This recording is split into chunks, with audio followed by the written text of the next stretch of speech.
أعوذ بالله من الشيطان الرجيم. بسم الله الرحمن الرحيم.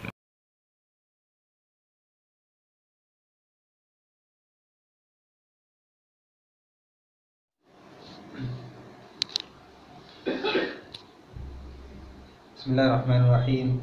الحمد لله رب العالمين، والصلاة والسلام على رسوله الكريم وعلى آله وأصحابه أجمعين. أشهد أن لا إله إلا الله وحده لا شريك له، وأشهد أن محمدا عبده ورسوله. أما بعد، فأعوذ بالله السميع العليم من الشيطان الرجيم من همزه ونفخه ونفثه. بسم الله الرحمن الرحيم. وقضى ربك ألا تعبدوا إلا إياه وبالوالدين إحسانا إما يبلغن عندك الكبر أحدهما أو كلاهما فلا تقل لهما أف ولا تنهرهما وقل لهما قولا كريما واخفض لهما جناح الذل من الرحمة وقل رب ارحمهما كما ربياني صغيرا.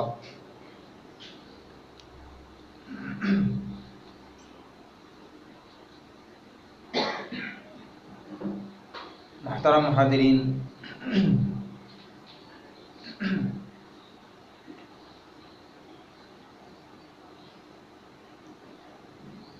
آج کے ہفتہ واری درس میں مجھے جس موضوع پر کچھ گفتگو کرنے کے لیے مقرر کیا گیا ہے وہ موضوع ہے حقوق الوالدین.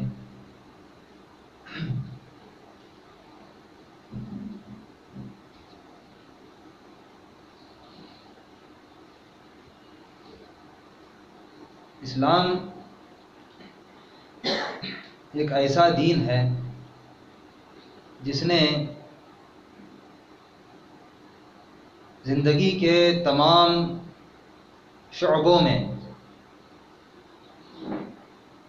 ہر انسان کی رہنمائی کی ہے. رہنمائی کرنے کے ساتھ ساتھ اسلام نے آداب سکھلائے ہیں. کرنے پر کیا فضیلت ہے اور نہ کرنے پر کیا گناہ ہے، ان تمام کی تفصیلات ہماری شریعت میں موجود ہے.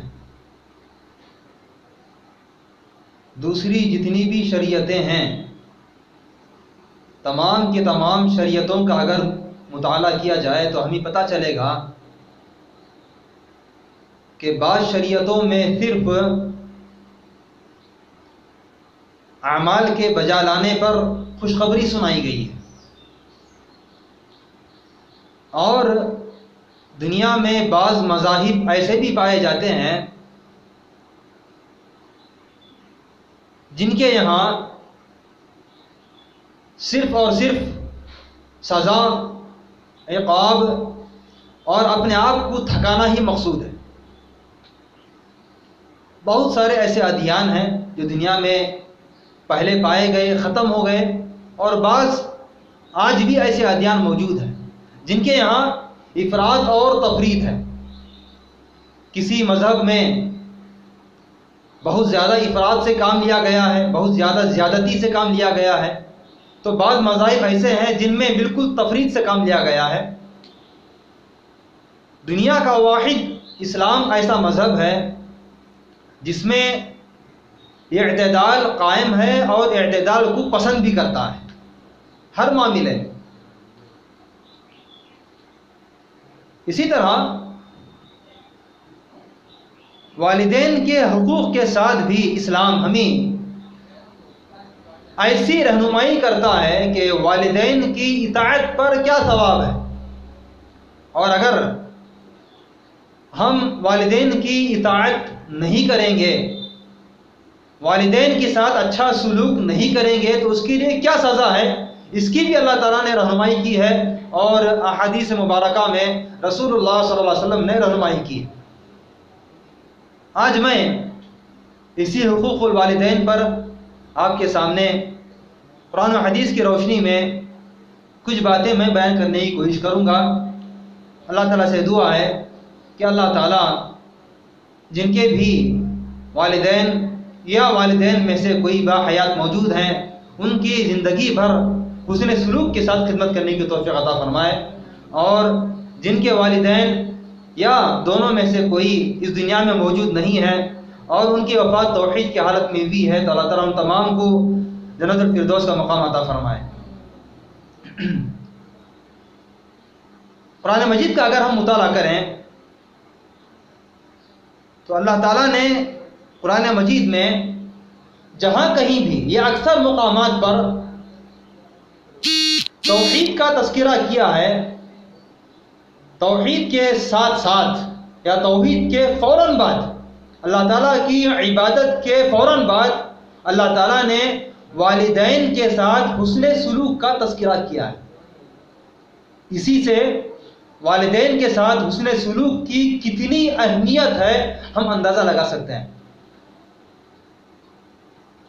سورہ بقرہ میں اللہ تعالیٰ نے کہا وَإِذْ أَخَذْنَا مِيثَاقَ بَنِي إِسْرَائِيلَ لَا تَعْبُدُونَ إِلَّا اللَّهَ وَبِالْوَالِدَيْنِ إِحْسَانًا وَذِي الْقُرْبَى، پھر اس کے بعد مختلف لوگوں کا تذکرہ ہے۔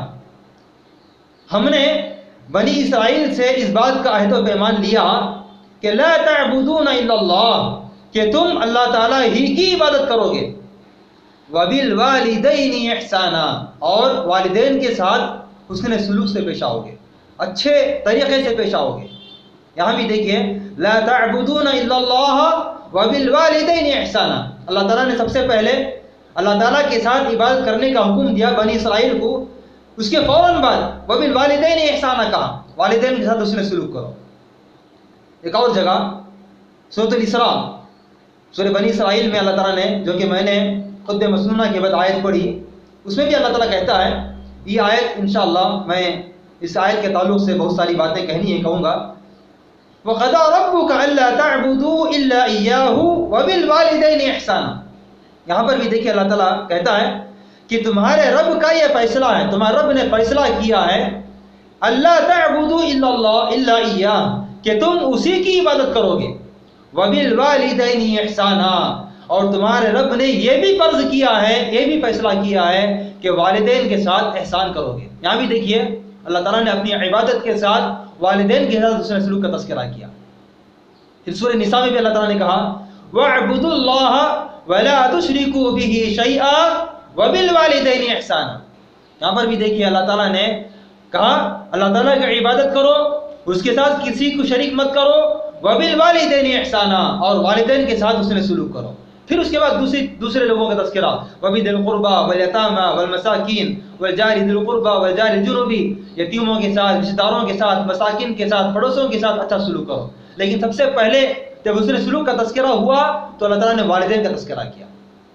اسی طرح سورہ لقمان میں بھی اللہ تعالیٰ نے کہا وَوَصَّيْنَا الْإِنسَانَ بِوَالِدَيْهِ حَمَلَتْهُ أُمُّهُ وَهْنًا عَلَى وَهْنٍ، اللہ تعالیٰ نے کہا کہ ہم نے انسان کو وصیت کی، یہاں اللہ تعالیٰ نے وصیت کا تذکرہ کر رہا ہے، لفظ وصیت کا، بِوَالِدَيْهِ، ان کے والدین سے، اللہ تعالیٰ نے ان کے والدین کے ساتھ اچھا سلوک کرنے کی وصیت کی اللہ تعالیٰ نے، یہاں کہہ رہا ہے۔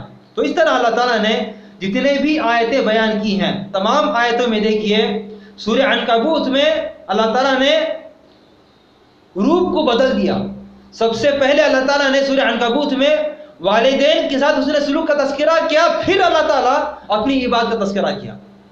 سورہ عنکبوت میں کہتا ہے وَوَصَّيْنَا الْإِنسَانَ بِوَالِدَيْهِ حُسْنًا، کہ ہم نے انسان کو وصیت کی کہ وہ اپنے والدین کے ساتھ اچھا سلوک کرے، وَإِن جَاهَدَاكَ لِتُشْرِكَ بِي، پھر اللہ تعالیٰ نے کہا کہ اگر وہ دونوں مجبور کریں شرک پر تو تم ان کی اطاعت نہیں کرنی چاہیے۔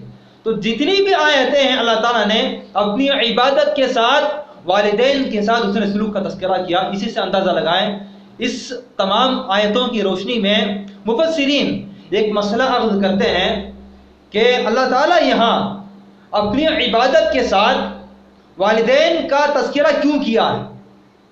اس کا جواب دیتے ہوئے کہتے ہیں اس کی وجہ یہ ہے کہ حقیقی پیدا کرنے والا، ہمارا حقیقی خالق اللہ تعالیٰ ہے۔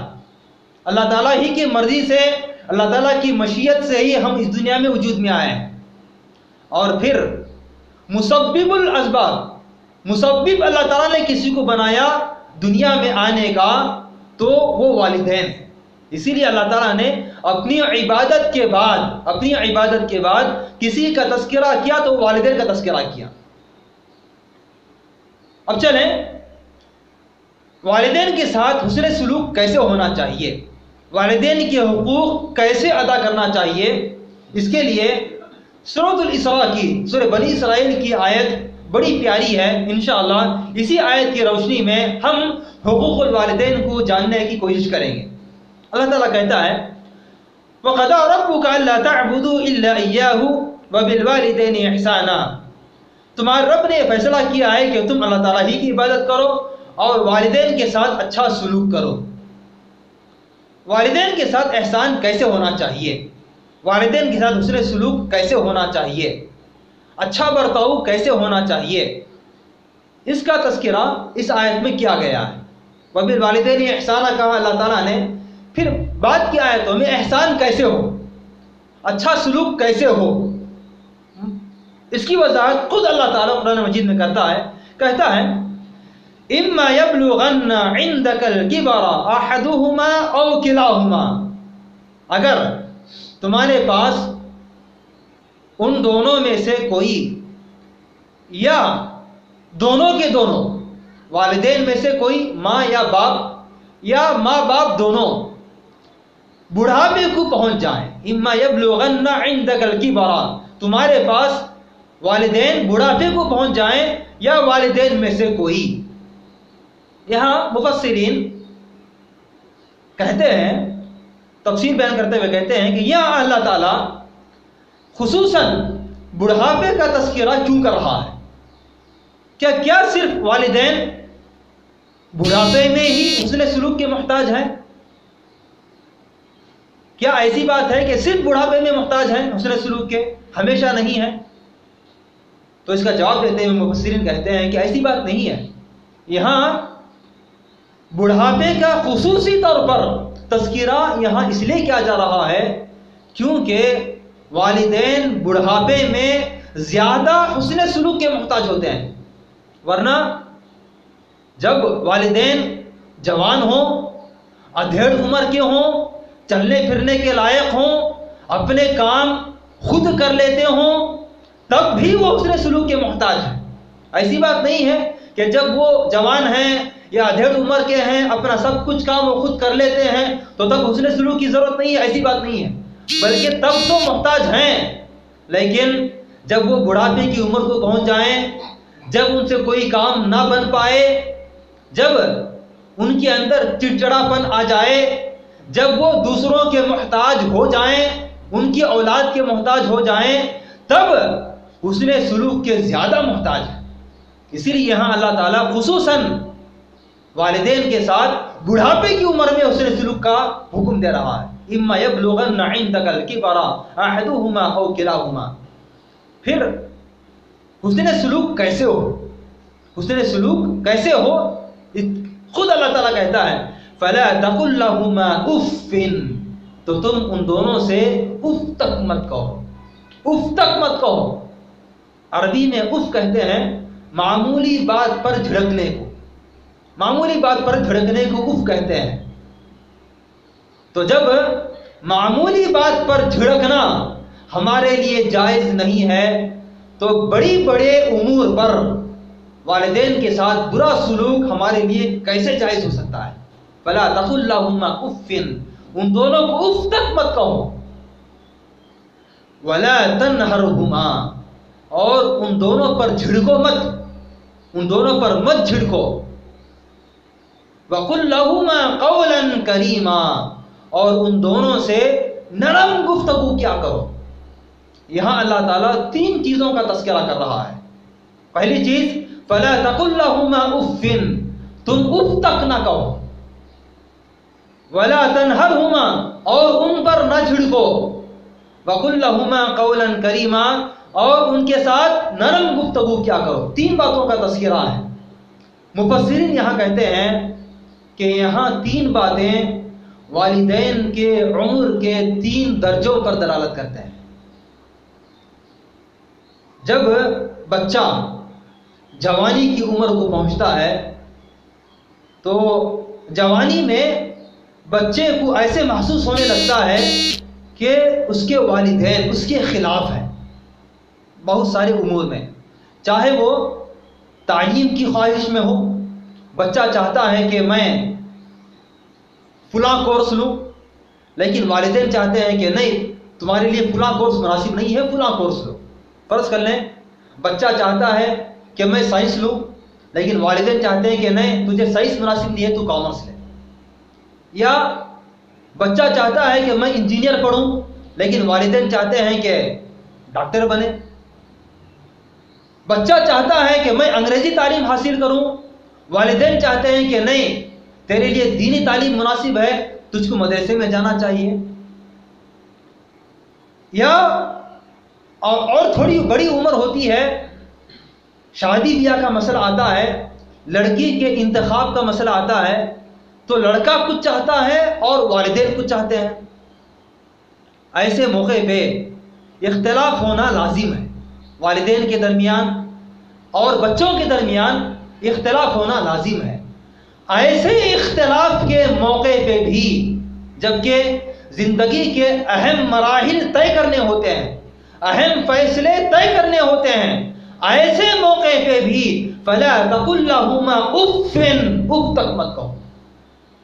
اگر والدین کو راضی کرنا ہے، تمہاری بات منوانا ہے، ایسے موقع پہ بھی موقع تلاش کرو، ایسا موقع تلاش کرو کہ والدین غصے میں نہ ہوں، والدین تمہاری بات کو قبول کرنے والے ہوں، ایسے موقع تلاش کرو اور ایسا موقع تلاش کر کے ان تک اپنی بات پہنچاؤ۔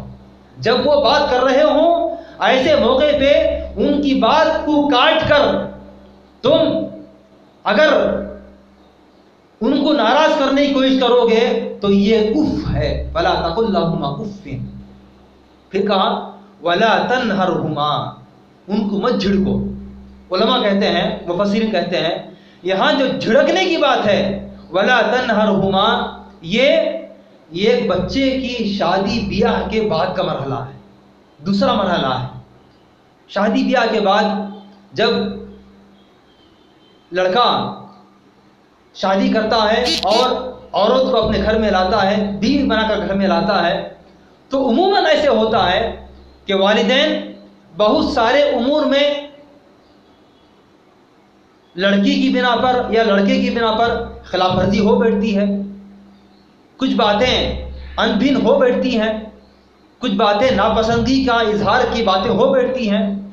ایسے موقع پہ بچوں کا جذبات میں آنا، ان کا غصہ ہونا فطرت کی بات ہے، لیکن ایسے موقع پہ بھی تمہارے والدین کے ساتھ تمہارا جھڑکنا تمہارے لیے ہرگز ہرگز بھی جائز نہیں ہے۔ ولا تنہرہما، تم ان کے ساتھ مت جھڑکو۔ یہ دوسرے مرحلے کی بات ہے شادی بیاہ کے بعد۔ پھر وقل لہما قولا کریما، اور تیسرا مرحلہ جو ہے ان کے ساتھ نرم گفتگو کیا کرو۔ یہ اس مرحلے کی بات ہے جب والدین بڑھاپے کی عمر کو پہنچ جائیں، جب والدین بوڑھے ہو جائیں۔ بڑھاپے کے بعد فطری بات ہے کہ بڑھاپا چڑچڑاپن لے کر آتا ہے، اور بڑھاپے میں بہت سارے ایسے امور والدین سے ہونے لگتے ہیں جو دیکھنے والوں کو ناپسندگی کا معاملہ ہو بیٹھتے ہیں۔ تو ایسے موقع پہ بھی ان کے ساتھ نرم گفتگو کا معاملہ اپنانا، وقل لہما قولا کریما، نرم گفتگو کے ساتھ ان کے ساتھ پیش آنا۔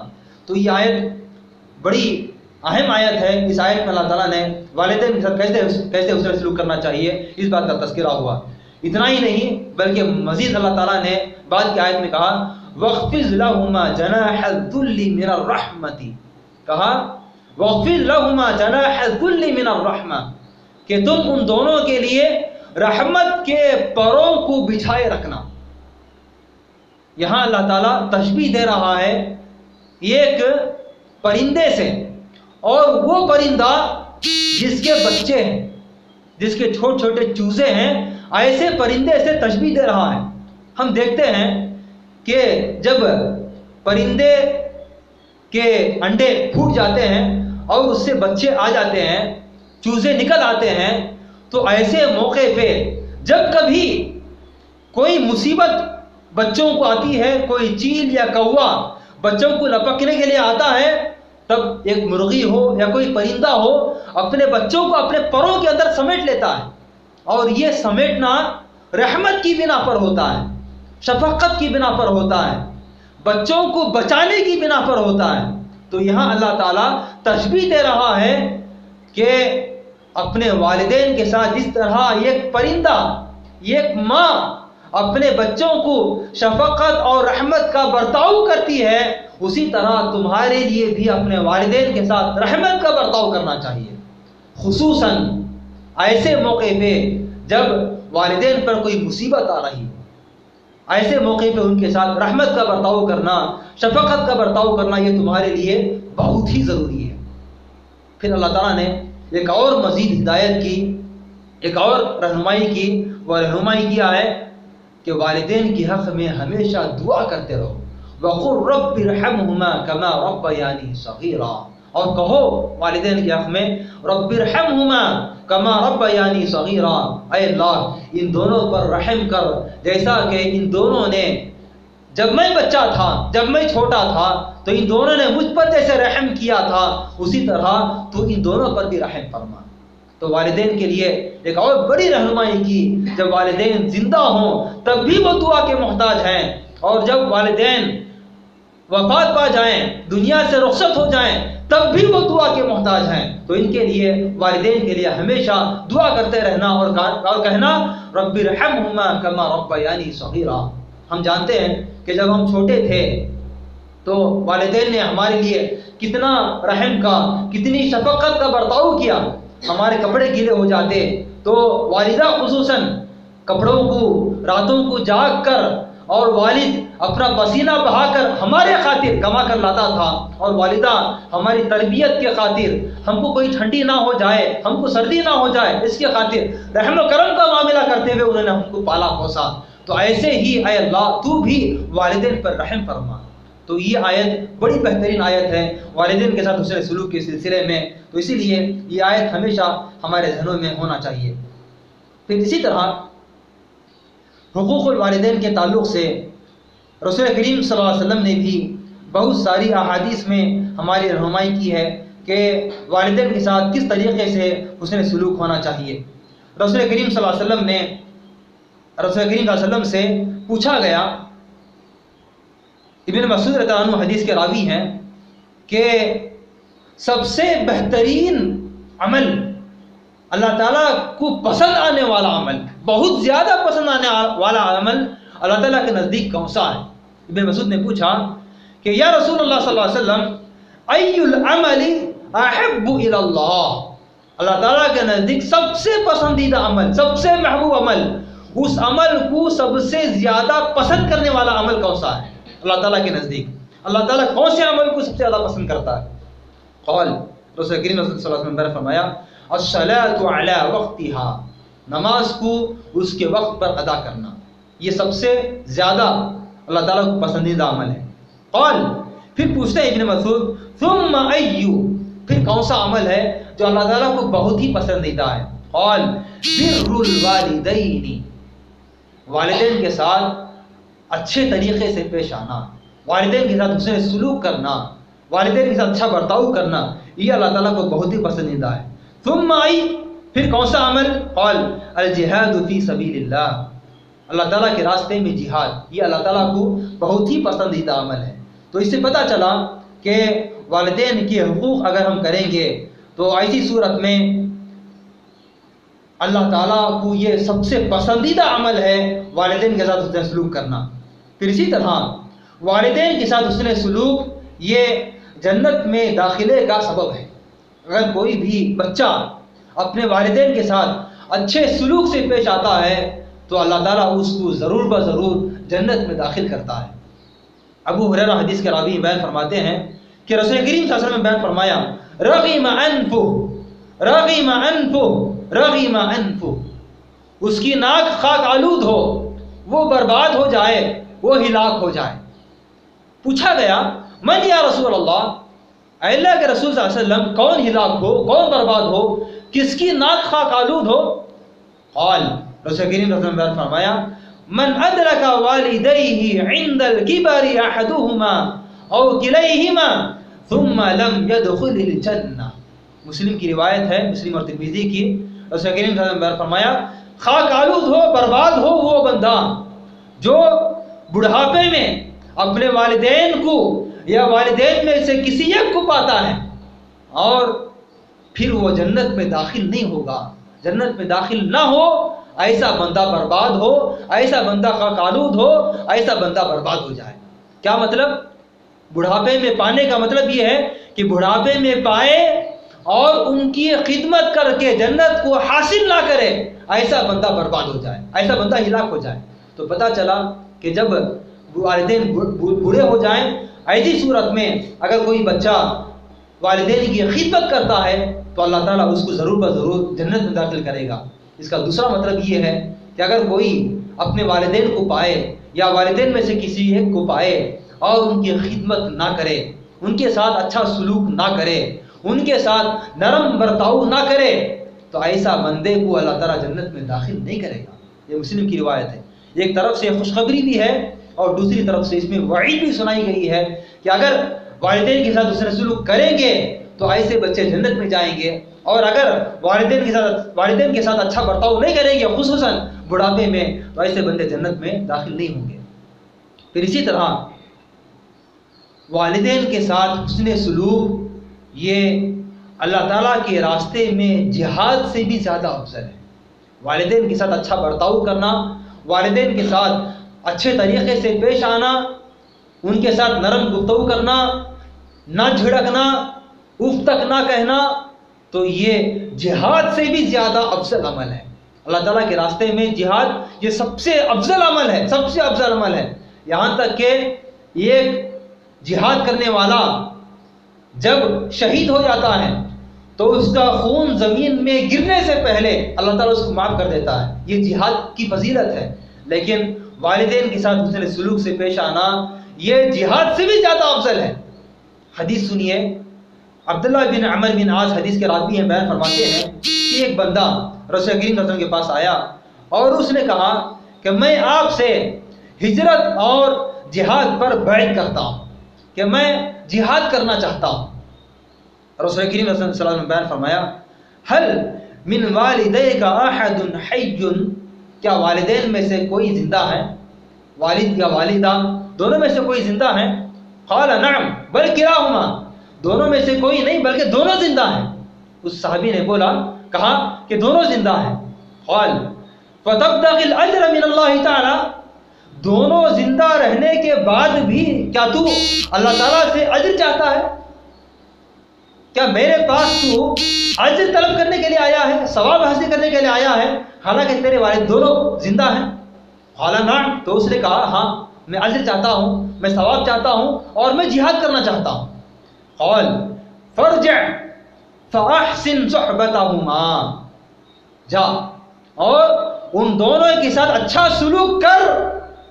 ان دونوں کے ساتھ اچھا سلوک کرنا یہ میرے ساتھ جہاد میں آنے سے زیادہ بہتر ہے. تو پتہ چلا کہ والدین کے ساتھ حسن سلوک سے پیش آنا، والدین کے ساتھ اچھا برتاؤ کرنا یہ جہاد سے بھی زیادہ افضل ہے اور جہاد سے بھی زیادہ بہت بہتر ہے. پھر اسی طرح ترمذی کی ایک اور روایت ہے جس کو ابن حبان وغیرہ نے صحیح قرار دیا ہے کہ والدین کی رضامندی یہ رب کی رضامندی ہے. اگر کوئی بندہ والدین کو راضی رکھتا ہے والدین کی حیات میں، والدین کے زندہ رہنے میں، تو گویا کہ وہ رب کو راضی رکھ رہا ہے. اور اگر والدین کو ناراض کر رہا ہے تو گویا کہ وہ اللہ تعالیٰ کو ناراض کر رہا ہے.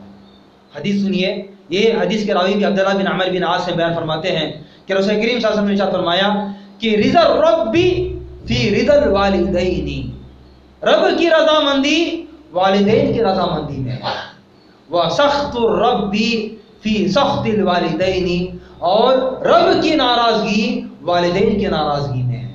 تو پتہ چلا کہ اگر کوئی بندہ اپنے والدین کو ناراض کرتا ہے تو گویا کہ وہ اللہ تعالیٰ کو ناراض کر رہا ہے، اور اگر اپنے والدین سے راضی ہے، والدین اس سے راضی ہیں، تو گویا کہ اللہ تعالیٰ بھی اس بندے سے راضی ہے. یہ تھے کچھ فضائل حقوق الوالدین کے حقوق کے کوئی بندہ حق ادا کرتا ہے تو اس کا کیا ثواب ملتا ہے۔ اب چلیں مختصر وقت میں ہم جاننے کی کوشش کریں گے کہ والدین میں سے کون زیادہ حسن سلوک کے مستحق ہے، باپ یا ماں؟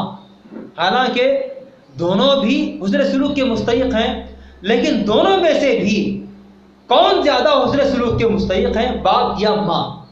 اس کا جواب حدیث سے ہم حاصل کرنے کی کوشش کریں گے۔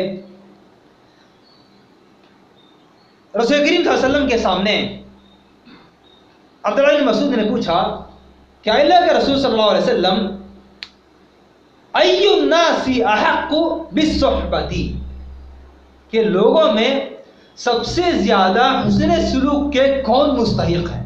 تمام لوگوں میں، رشتہ داروں میں حسن سلوک کے کون زیادہ مستحق ہیں؟ ابن مسعود نے پوچھا تو رسول کریم صلی اللہ علیہ وسلم نے ارشاد فرمایا امک، تیری ماں۔ قال ثم من، پھر پوچھا ابن مسعود نے پھر کون؟ رسول کریم صلی اللہ علیہ وسلم نے پھر فرمایا امک، تیری ماں۔ پھر تیسری مرتبہ پوچھا ابن مسعود نے اے اللہ کے رسول صلی اللہ علیہ وسلم ثم من، پھر کون؟ پھر بیان فرمایا تیسری مرتبہ بھی امک، تیری ماں۔ پھر چوتھی مرتبہ پوچھا ابن مسعود نے ثم من، پھر کون؟ تو چوتھی مرتبہ رسول کریم صلی اللہ علیہ وسلم نے فرمایا ابو کا، تیرا باپ۔ تو پتہ چلا کہ والدین میں، ماں باپ میں درجے کے اعتبار سے، حسن سلوک کے اعتبار سے، اچھا برتاؤ کرنے کے اعتبار سے باپ کے مقابلے میں ماں کا 3 درجے بڑا درجہ ہے۔ محدثین اس حدیث کی روشنی میں بیان فرماتے ہیں کہ رسول کریم صلی اللہ علیہ وسلم نے 3 مرتبہ ماں کے ساتھ حسن سلوک کرنے کی کیوں تاکید فرمائی ہے؟ کیا خصوصیت ہے ماں کے اندر جو باپ کے اندر نہیں ہے کہ ماں زیادہ حسن سلوک کی محتاج ہے کہ رسول کریم صلی اللہ علیہ وسلم نے 3 مرتبہ بیان فرمایا امک امک امک؟ بیان فرماتے ہیں کہ ماں باپ کے مقابلے میں 3 درجے حسن سلوک کی مستحق اس لیے ہے کہ 3 امور ایسے ہیں جس میں صرف وہ امور ایک ماں ہی بجا لا سکتی ہے، باپ نہیں بجا لا سکتا۔ اکیلی ماں ہی کر سکتی ہے، باپ نہیں کر سکتا۔ 3 امور کیا ہیں؟ سب سے پہلی چیز یہ ہے کہ ماں ہی ایک ایسی ذات ہے، ماں ہی ایک ایسی ہستی ہے جو بچے کو 9 ماہ تک اپنے پیٹ میں رکھ سکتی ہے، جو کہ باپ نہیں کر سکتا۔ اور ان 9 مہینوں میں ماں جو تکلیف اٹھاتی ہے وہ ماں ہی جان سکتی ہے، باپ نہیں جان سکتا۔ 9 مہینے اپنے پیٹ میں رکھنا یہ بڑی تکلیف دہ مدت ہوتی ہے۔ دوسری چیز جو ماں ہی کر سکتی ہے، باپ نہیں کر سکتا، وہ ہے بچے کو جنم دینا۔ اور جنم دینے کا مرحلہ، پیدائش کا مرحلہ، یہ موت و حیات کی کشمکش کا مرحلہ ہوتا ہے۔ اور ہم جانتے ہیں کہ بہت ساری عورتوں کی پیدائش کے موقع پہ، زچگی کے موقع پہ، موت کے منہ تک بھی بہت ساری عورتیں چلی جاتی ہیں، مر جاتی ہیں۔ تو گویا کہ پیدائش کا مرحلہ یہ موت و حیات کی کشمکش کا مرحلہ ہوتا ہے۔ تو اسی لیے اس موقع پہ بھی صرف ماں ہی ایک ایسی ذات ہے جو بچے کو جنم دے سکتی ہے، باپ اس میں شریک نہیں ہوتا ہے۔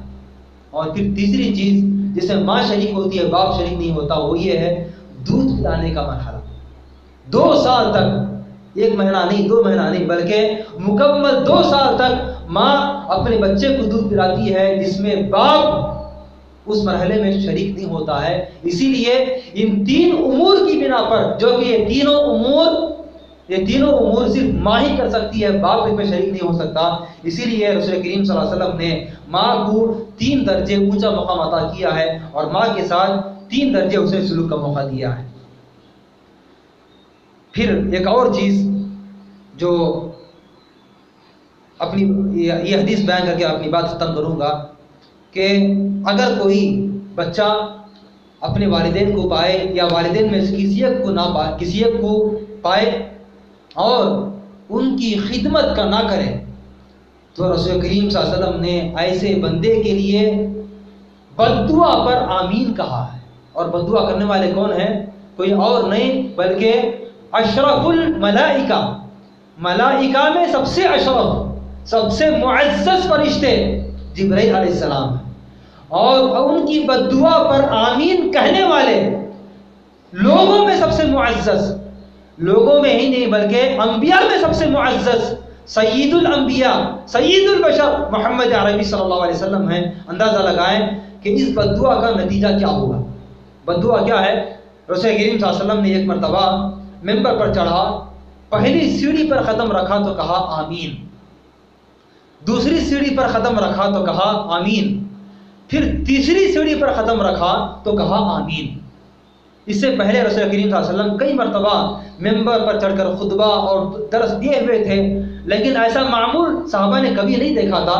تعجب ہوا، اسی لیے صحابہ کو پوچھ بیٹھے صحابہ، اے اللہ کے رسول صلی اللہ علیہ وسلم، آج ہم نے عجیب و غریب عمل دیکھا، آپ نے سیڑھی پر قدم رکھا تو کہا آمین، اس کی کیا وجہ ہے؟ رسول کریم صلی اللہ علیہ وسلم نے بیان فرمایا کہ ابھی میرے پاس جبرائیل علیہ السلام آئے تھے اور انہوں نے 3 بد دعائیں کی، اور 3 بد دعاؤں پر میں نے آمین کہا، 3 بد دعاؤں پر میں نے آمین کہا۔ پہلی بد دعا یہ کی کہ بندہ، انسان، مسلمان رمضان کا مہینہ پائے اور رمضان کا مہینہ پانے کے بعد بھی اپنی مغفرت نہ کروائے، ایسے بندے کے لیے میری بد دعا ہے۔ اس پر رسول کریم صلی اللہ علیہ وسلم نے کہا آمین۔ تو پتہ چلا کہ کوئی بندہ رمضان کا مہینہ پاتا ہے اور اپنے گناہوں کی مغفرت نہیں کرواتا ہے، تو ایسے بندے کے لیے جبرائیل علیہ السلام کی بد دعا ہے اور اس پر اللہ کے رسول صلی اللہ علیہ وسلم پر آمین ہے۔ دوسری چیز جو میرے درس کا موضوع ہے وہ یہ ہے کہ جبرائیل نے کہا کہ وہ بندہ جو اپنے والدین یا والدین میں سے کسی ایک کو بڑھاپے میں اپنی زندگی میں پاتا ہے اور ان کی خدمت کر کے جنت کو حاصل نہیں کرتا ہے، ایسے بندے کے لیے بد دعا ہے۔ جبرائیل نے بد دعا کی اور اس پر رسول کریم صلی اللہ علیہ وسلم نے کہا آمین۔ تو پتہ چلا کہ کوئی بھی اپنے والدین یا والدین میں سے کسی ایک کو بڑھاپے میں پاتا ہے اور ان کی خدمت نہیں کرتا ہے، ایسے بندے کے لیے جبرائیل کی بد دعا ہے اور رسول کریم صلی اللہ علیہ وسلم کی بد دعا ہے۔ تیسری چیز جو رسول کریم صلی اللہ علیہ وسلم نے بیان فرمائی وہ یہ ہے کہ میرے بندے کے سامنے میرا نام لیا جائے، محمد کہا جائے، احمد کہا جائے اور مجھ پر درود نہ بھیجے، تو ایسے بندے پر میری بد دعا ہے۔ پھر اللہ کے رسول نے اس پر کہا آمین۔ تو پتہ چلا کہ کوئی بھی بندہ اپنے والدین کو پاتا ہے، والدین میں سے کسی ایک کو پاتا ہے اور ان کی خدمت نہیں کرتا ہے، ان کے ساتھ اس نے سلوک نہیں کرتا ہے، ایسے بندے کے لیے جبرائیل کی بد دعا ہے اور اللہ کے رسول کی بد دعا ہے۔ بیان کرنے کا مقصد یہ ہے کہ اگر ہم حالات حاضرہ پر نظر دوڑائیں، آج کل کے حالات پر اگر ہم نظر دوڑائیں تو ہماری نوجوان نسل میں بہت ساری برائیاں پائی جا رہی ہیں، بہت ساری برائیاں جنم لے رہی ہیں۔ ان برائیوں میں سے ایک بہت بڑی برائی اپنے والدین کے ساتھ اسے سلوک نہ کرنا بھی ہے۔ بہت سارے گھروں میں ایسی شکایتیں آتی ہیں کہ والدین کہتے ہیں، باپ کہتا ہے کہ میرا بچہ میرے ساتھ اسے سلوک نہیں کرتا ہے، مجھ پر جھڑکتا ہے، مجھ کو برا بھلا کہتا ہے، مجھ کو گالی دیتا ہے۔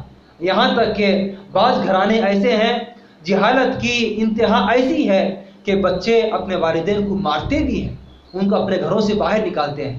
اور بہت سارے ممالک میں، ہندوستان میں بھی، غیروں میں عموماً اور مسلمانوں میں بھی کہیں کہیں ایسا ماحول بھی پایا جا رہا ہے کہ جب والدین بوڑھے ہو جاتے ہیں تو جب اپنے بچے ان کی خدمت نہیں کر پاتے ہیں تو والدین کو اولڈ ہوم میں داخل کر دیتے ہیں اور سمجھتے ہیں کہ ہم بہت بڑی خدمت کر رہے ہیں، سمجھتے ہیں کہ ہم ان کا حق ادا کر رہے ہیں، لیکن تکلیف جو والدین کے دل پر ہوتی ہے وہ والدین ہی جان سکتے ہیں۔ تو اسی لیے ہم کو چاہیے کہ ہم اپنے والدین کے ساتھ حسن سلوک سے پیش آئیں، ان کے ساتھ اچھا برتاؤ کریں، کہیں ایسا نہ ہو کہ والدین کے ساتھ حسن سلوک نہ کرتے ہوئے ہم جنت سے محروم ہو جائیں، جبرائیل کی بد دعا ہمیں لگ جائے اور رسول کریم صلی اللہ علیہ وسلم کی بد دعا لگ جائے۔ اللہ تعالیٰ سے دعا ہے کہ اللہ تعالیٰ ہم تمام لوگوں کو والدین کے ساتھ حسن سلوک سے پیش آنے کی توفیق عطا فرمائے، حسن سلوک کرنے کی توفیق عطا فرمائے، ان کے ساتھ نرم گفتگو کرنے کی توفیق عطا فرمائے، اور ان کے حق میں رب ارحمہما کما ربیانی صغیرا دعا کرنے کی توفیق عطا فرمائے، آمین۔ اور ہمارے والدین جو بھی زندہ ہیں ان کو ہمیشہ صحیح سالم شفاء کاملہ عاجلہ کے ساتھ ان کو باحیات رکھے، آمین۔ ربنا تقبل منا انک انت السمیع العلیم وتب علینا انک انت التواب الرحیم۔